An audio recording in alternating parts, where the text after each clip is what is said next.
Chief Brown, in your new book called To Rise, was it difficult to write about the tragedy your men faced last July?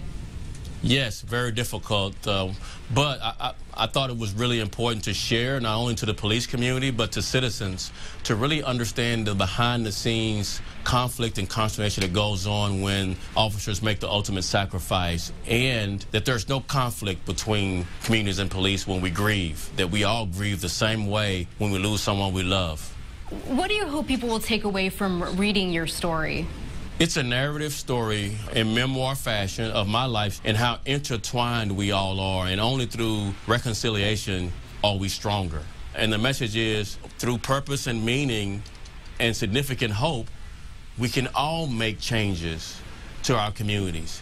But it takes a commitment to be involved, and that we all have a responsibility when we see deficiencies in our government, not just to protest that you're unpleased or you're not pleased with what's happening, but to also to make significant change, get involved. And that's the message of this book. It tells a story of a life committed to public service and the resulting culmination of all the events toward July 7th and being able to reconcile a divided city and a divided country as that incident occurred last summer.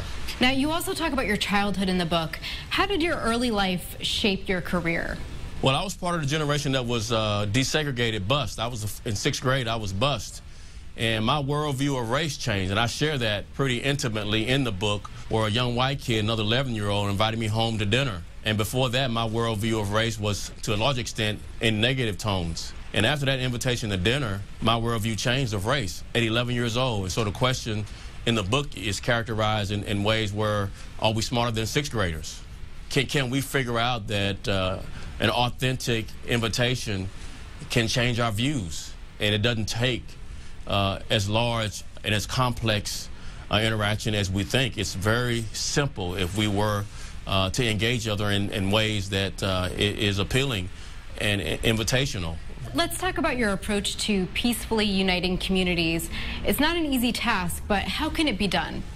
Well, you have to challenge the policing culture, and I did that.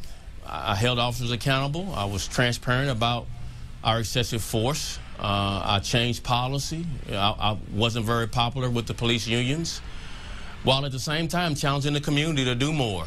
I wasn't afraid to challenge the community to be more involved in their own public safety, including improving the behavior in some of our neighborhoods where our young people don't behave in ways that we're all proud of. And again, if you're able to do that and put your job on the line as a leader, you'd be surprised how people react to authenticity, to genuine concern, and I would say love for our citizens, so much so that you're willing to give it all, sacrifice everything you have, up to including like the 5 officers in Dallas did last summer, making the ultimate sacrifice to protect citizens. Chief Brown, you are truly an inspiration.